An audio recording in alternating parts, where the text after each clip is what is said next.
رب اشرح لی صدری ویسر لی امری واحلل عقدۃ من لسانی یفقہوا قولی اما بعد فاعوذ باللہ من الشیطان الرجیم بسم اللہ الرحمن الرحیم۔ السلام علیکم ورحمۃ اللہ وبرکاتہ۔ آج ہم ایک ایسے موضوع پہ بات کرنے جا رہے ہیں جس کے بغیر انسان کی زندگی مکمل نہیں ہوتی۔ وہ ہے ماں باپ کی اہمیت، جس کے بارے میں جتنا بھی کہا جائے کم ہے، جس کی عظمت کو الفاظ میں مکمل طور پہ بیان کرنا ممکن ہی نہیں، اور جس کی احسانات کا بدلہ انسان پوری زندگی بھی ادا نہیں کر سکتا۔ پوری زندگی بھی وہ اپنے ماں باپ کا ایک لمحے کا، ایک منٹ کا، ایک ساتھ کا بھی حق ادا نہیں کر سکتا۔ ہمارا موضوع ہے ماں باپ کی اہمیت۔ دنیا میں انسان بہت سے رشتے بناتے ہیں۔ کچھ رشتے دوستی کے ہوتے ہیں، کچھ ضرورت کے، کچھ مفاد کے، لیکن ایک رشتہ ایسا ہے جو انسان کی پیدا ہونے سے پہلے ہی قائم ہو چکا ہوتا ہے، اور وہ رشتہ ہے ماں باپ کا۔ ابھی وہ دنیا میں بھی نہیں آتا تو اس کا یہ رشتہ اللہ تعالیٰ بنا دیتا ہے۔ یہ وہ ہستیاں جو اپنی خوشیاں قربان کر کے ہماری خوشیوں کو خریدتی ہیں، اپنی ہر چیز ہماری خوشیوں کو پورا کرنے کے لیے بیچ ڈالتی ہیں، اپنی نیند قربان کر دیتی ہیں، ہماری راحت کا سامان کرتی ہیں، اپنی خواہشات کو دفن کر کے ہماری خوابوں کو حقیقت کا روپ دیتی ہیں۔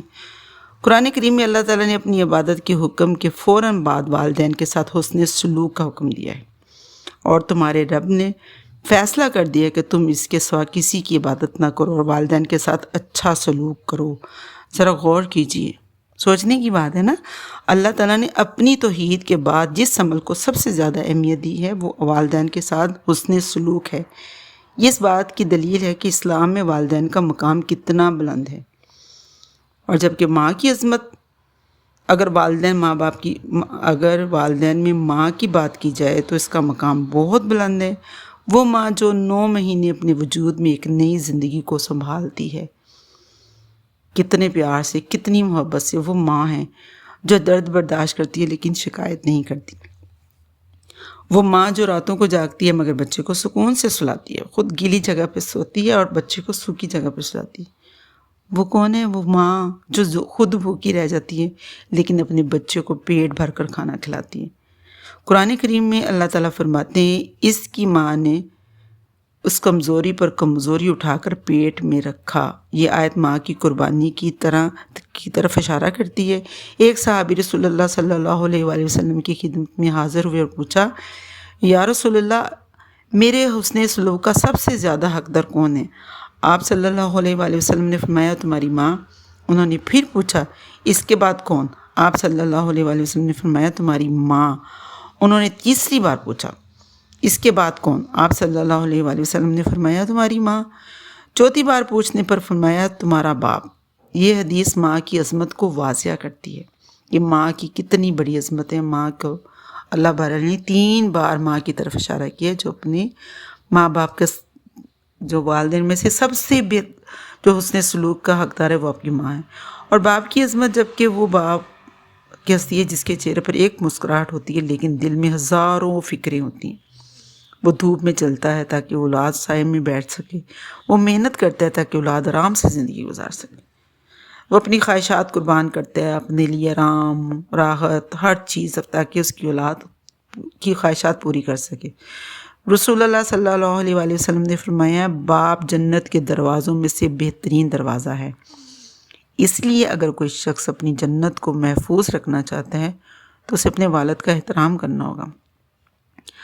والدین کی خدمت جنت کا راستہ ہے۔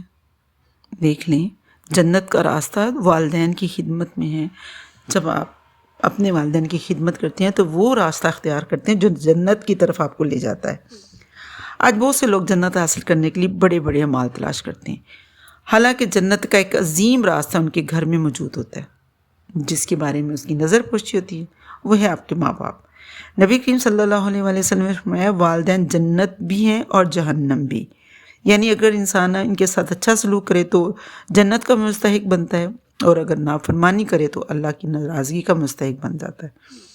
والدین کے احسانات، جب بچہ بولنا نہیں جانتا والدین اس کی زبان بن جاتے ہیں، جب چلنا نہیں جانتا والدین اس کا سہارا بن جاتے ہیں، جب سمجھ نہیں ہوتی تو والدین اس کی رہنمائی کرتے ہیں، جب دنیا کے طوفانوں سے بچنا ہوتا ہے تو والدین ڈھال بن جاتے ہیں۔ کیا ہم کبھی ان راتوں کو حساب لگا سکتے ہیں جو ہماری بیماری میں ماں نے جا کر گزاری ہوں؟ لگا ہی نہیں سکتے، ہو ہی نہیں سکتا۔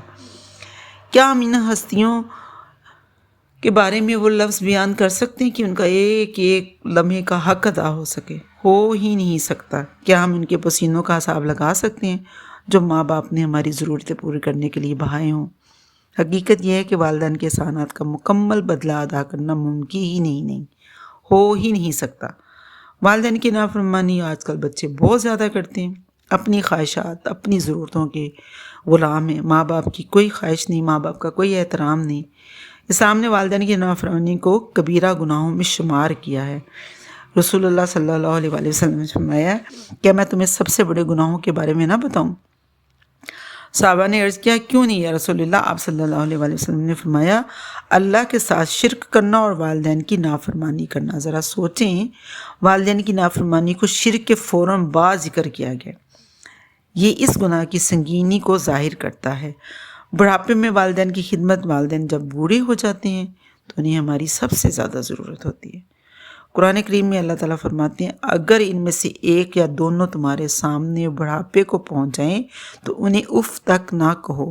اور آج کل ماں باپ کی وہ سنتا ہی کوئی نہیں ہے، جھٹک دیتے ہیں۔ آپ کو تو پتہ ہی کچھ نہیں ہے، بابا کو کہیں گے، ماما کو کہیں گے، عقل نہیں ہے، ماں باپ کو کونے میں لگا دیے۔ آج کل ماں باپ خوف زدہ سے زندگی گزاریں۔ کتنا بڑا لمحہ فکری ہے کہ ہم اپنے لیے خود ہی جہنم خرید رہے ہیں۔ جتنی عیش سے ماں باپ اپنے بچوں کو زندگی گزارتے ہیں یا ان کی زندگی پروان چڑھاتے ہیں، اور 10 بچے بھی مل کے ماں باپ کو وہ سکون عطا نہیں کر سکتے یا ان کے لیے مہیا نہیں کر سکتے۔ صرف اف کہنے سے منع کیا گیا، صرف اف کہنے پہ۔ تو آج کل تو پھر چیخنا، جھڑکنا، بے عزتی کرنا اور دل دکھانا کتنا بڑا جرم ہوگا۔ اف نہیں کہنا، اور آج کل بچے، میرے پاس ہے نہیں، آپ پیسے مانگتی رہتی ہیں، بن جائیں گے۔ اف کتنا بڑا یہ گناہ کرتے ہیں۔ والدین کے انتقال کے بعد بھی اولاد کے فرائض ختم نہیں ہوتے۔ ان کے لیے دعا کرنا، ان کے نام پر صدقہ کرنا، ان کے دوستوں سے حسن سلوک کرنا، ان کے رشتہ داروں کا خیال رکھنا، یہ سب نیکیاں والدین کے لیے باعث اجر بنتی ہیں۔ رسول اللہ صلی اللہ علیہ وآلہ وسلم نے فرمایا، جب انسان مر جاتا ہے تو اس کے اعمال ختم ہو جاتے ہیں سوائے 3 چیزوں کے۔ ان میں ایک نیک اولاد ہے جو اس کے لیے دعا کرتی ہے۔ جدید دور کا المیہ کیا ہے؟ آج کا دور ترقی کا دور ہے، لیکن افسوس کہ والدین کے احترام میں کمی آتی جا رہی ہے۔ اولاد کے پاس موبائل کے لیے وقت ہے، دوستوں کے لیے بھی وقت ہے، سوشل میڈیا کے لیے بھی وقت ہے، لیکن والدین کے ساتھ بیٹھنے کے لیے کوئی وقت نہیں، ان کے ساتھ اچھی محبت والی بات کرنے کا کوئی وقت ہی نہیں ہے۔ کئی والدین اپنے بچوں کے ساتھ ایک وقت کھانے اور چند لمحوں کی گفتگو لیے ترستے رہتے ہیں۔ یہ وہ المیہ ہے جس پر ہمیں سنجیدگی سے غور کرنا چاہیے۔ ہم اس کے بارے میں سوچنا ہی نہیں چاہتے۔ ماں باپ کو سیکنڈ کر دیے، ماں باپ کو مقدم نہیں جانا۔ اور آپ کی کامیابی کا راز پتہ کیا ہے؟ اگر آپ دنیا اور آخرت دونوں میں کامیابی چاہتے ہیں تو والدین کی خدمت اختیار کریں۔ ان کی دعائیں زندگی کے راستوں کو آسان بنا دیتی ہیں، اور جس کے بارے میں ہم کچھ کرتے ہی نہیں ہیں۔ کتنے ہی لوگ ہیں جن کی تقدیر والدین کی دعاؤں سے بدل گئی۔ کتنے ہی لوگ ایسے ہیں جو والدین کی ناراضگی کی وجہ سے سکون سے محروم ہو گئے۔ دل کو چھونے والی ایک حقیقت، ایک دن آئے گا جب ماں کی آواز سننے کو دل ترسے گا۔ ایک دن آئے گا جب آپ باپ کا سایہ ڈھونڈنے سے بھی نہیں ملے گا۔ وہ بھی دن آئے گا جب گھر کا وہ کمرہ خالی ہوا جہاں والدین بیٹھا کرتے تھے۔ اس دن انسان چاہے گا کہ کاش ایک لمحے کے لیے والدین واپس آ جائیں تاکہ ان کے قدم چوم لیں، ان سے معافی مانگ لیں اور ان کی خدمت کریں، لیکن وقت واپس نہیں آتا۔ اسی لیے جب تک والدین زندہ ہیں ان کی قدر کیجیے، ان کے ساتھ بیٹھیے، ان سے محبت کیجیے، ان کے ہاتھ چومیں، ان کی دعائیں لیجیے۔ والدین اللہ تعالیٰ کی عظیم نعمت ہے، بہت ہی عظیم نعمت۔ ان کی خدمت میں ہی سعادت ہے، ان کی اطاعت ہی عبادت ہے، ان کی دعا ہی رحمت ہے، ان کی رضا جنت کا راستہ ہے۔ بس آج عہد کریں کہ ہم اپنے والدین کی عزت کریں گے، ان کی خدمت کریں گے، ان کی ضروریات کا خیال رکھیں گے، ان کے لیے دعا کریں گے، اور ان کے لیے ان کو دل سے کبھی بھی دل دکھانے والی کوشش نہیں کریں گے، کوئی ایسا جملہ نہیں بولیں گے جس سے ہمارے والدین کا دل دکھے۔ لمحہ فکریہ ہے یہ کہ آپ کے لب و لہجے ماں باپ کے دل کو کمزور کرتے جا رہے ہیں، وہ آپ سے خوفزدہ رہنے لگ گئے ہیں۔ اللہ تعالیٰ ہمیں اپنے والدین کا فرما بردار بنائے، ان کی قدر کرنے کی توفیق عطا فرمائے، ان کے حقوق ادا کرنے کی ہمت دے، اور ہمیں ان کی دعاؤں سے مالا مال فرمائے۔ اللہ تعالیٰ سے دعا کیا کریں کہ اللہ تعالیٰ ہم اپنے والدین کا حق ادا کر سکیں۔ حق تو ہم ادا نہیں کر سکتے، لیکن اللہ باری تعالیٰ ہمیں ان کی فرما برداری ہمارے دل میں اتار دے، ان کی محبت، ان کا احترام، اور ہمیں اپنے والدین کا فرما بردار بنا۔ یہ دعا کیا کریں اپنے لیے، اور اپنے والدین کے لیے بھی دعا کیا کریں۔ اگر آپ کے والدین دنیا میں نہیں ہیں تو ان کے لیے دعا کیا کریں کہ اللہ تعالیٰ انہیں جنت الفردوس میں جگہ دے، اور نیک صالح اولاد ہی ماں باپ کے لیے اجر کا سبب بنتی ہیں۔ آج آپ سوچیں کہ آپ کس جگہ کھڑے ہیں، اجر کا سبب بن رہے ہیں اپنے والدین کے لیے کہ کیا؟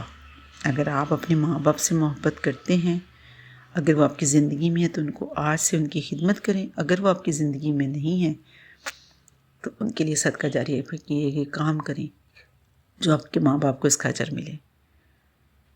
السلام علیکم ورحمۃ اللہ وبرکاتہ۔